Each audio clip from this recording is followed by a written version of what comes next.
to be a miracle. Keep going. Oh, yes. We're back, baby. A new episode of Sports after these guys return from Japan. On this episode, we're talking all things Pauline Hanson and all things Pokemon Go. Only joking. We'll be talking about State of Origin. And James, I think you've got something to say. Yeah, well, New South Wales won, so I'll be happy to go first. Finally won one at the death. So that's my high for this week. My low, the Parramatta Eels. I mean, beyond Enough said. Beyond club in crisis. They put winning ahead of culture, and if we look at Melbourne Storm in rugby league, the Sydney Swans in the AFL, the culture is in place first. The winning takes care of itself. It's gone the other way around at Parramatta. They've got themselves in trouble with the salary cap, number of off-field issues, sort out their culture so that they can achieve some results on the field, because they're an embarrassment to the league at the moment. They sure are. Spicy first episode back. Well, on that, Sydney Swans, my high is the Sydney Swans Hawthorn game last night. What a cracker. Cracker, wasn't it? I think it's just setting me up so good for the AFL finals. Cannot wait. I hope. I don't know. We'll talk about Hawthorn a bit later. But, we will, yes. Exciting times. And my low, it's probably just Corey Parker not going out a winner in his final Origin game. Love you, Parks. That makes all three of us. That love is coming from all three of us, I'm sure. James. He is a wanker. My high, well, whoever said that there was such thing as a dead rubber, what a game 3 it was. It was an absolute cracker. My low, 2 words, Paul Gallen. Yeah. What a tosser.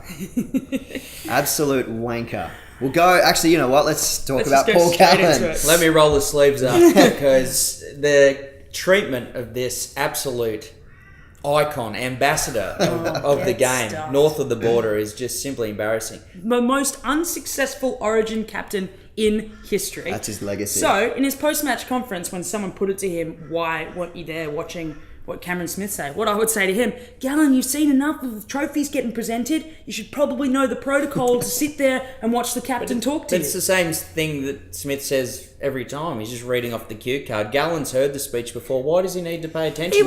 No one pays attention to post-match presentations. They all stand there chatting to each other, throwing water on each other. They just dick around.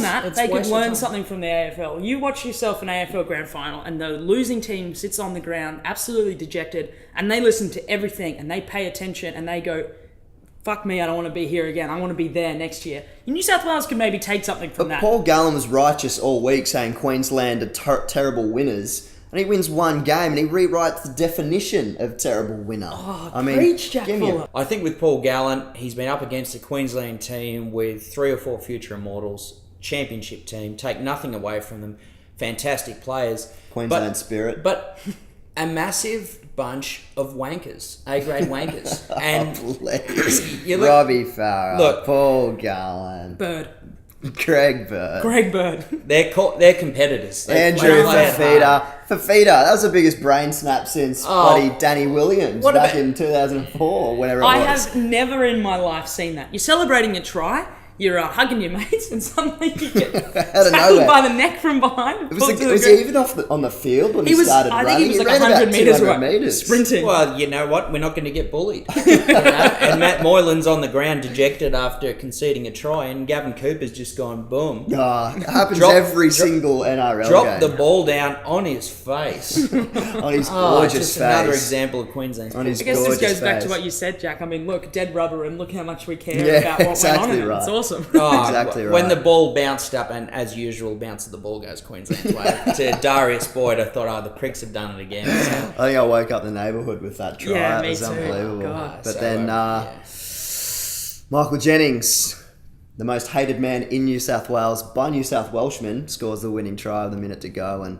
even his coach hates him. Wasn't even watching it. Laurie Daly, what was he doing? Is he given up on the team? He wanted to be down with his players, and when the full-time siren went, when they lost, to console them. Yeah, which his heart was in the right place, Laws. Okay. We were going to talk about the referees. Finally, I don't know. What do you reckon? They were pretty bad on Wednesday night. Who came out and slammed them? What's his name?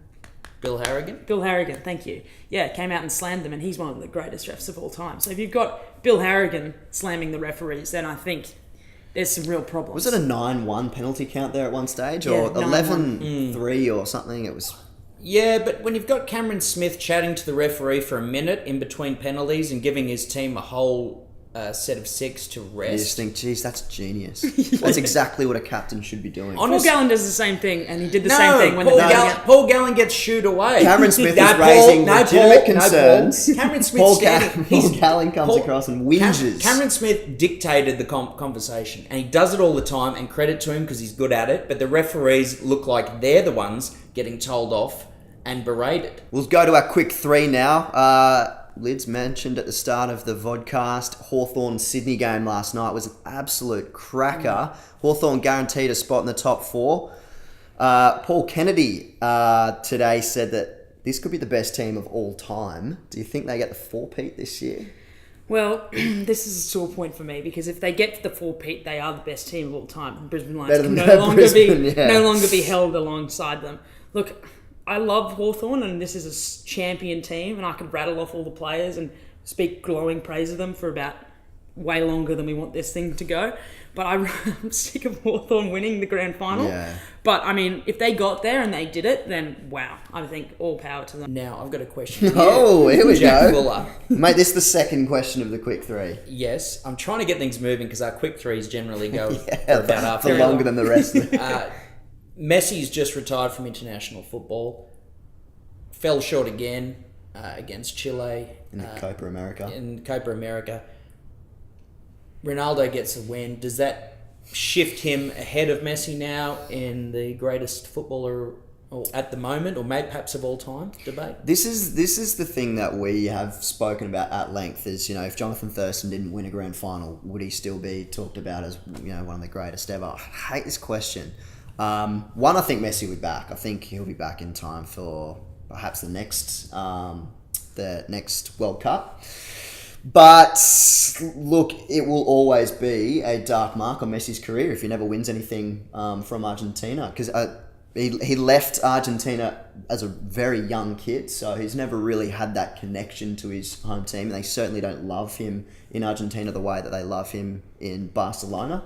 Does Ronaldo edge ahead of Messi? No, I don't think so, but I do think a lot of people. Plus, Ronaldo will just say has a that. shithouse haircut, so he's Hate him. automatically I don't down, hate him, but he's such a down on that. Yeah, The Greyhounds and the total ban in the greyhound industry in New South Wales, closely soon followed by ACT.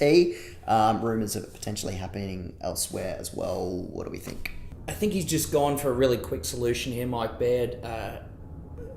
shift focus off lockout laws, Well, shift it onto well, you know what? Some, Casino Mike. there are people within his own cabinet who, off the record, have claimed that he's on a hero crusade, and I just feel like the industry probably needs to take a lot of responsibility, but for not cleaning itself up and for letting it get to the situation it has. But I would like to see it return and highly regulated. Yeah, I think it needs to be justified. And there was a former vet on the 7:30 report last night that said he witnessed acts of animal cruelty. Tail amputations while the dog's still conscious, those sorts of things. So apparently this report came out, the live baiting scandal. Apparently the industry was glad that it was just focused on the live baiting and not so much money laundering and corruption and that sort of thing. They said to the industry, you need to regulate this a lot more, and apparently it was still going on. So Mike Baird came out and said, forget about the lockout laws.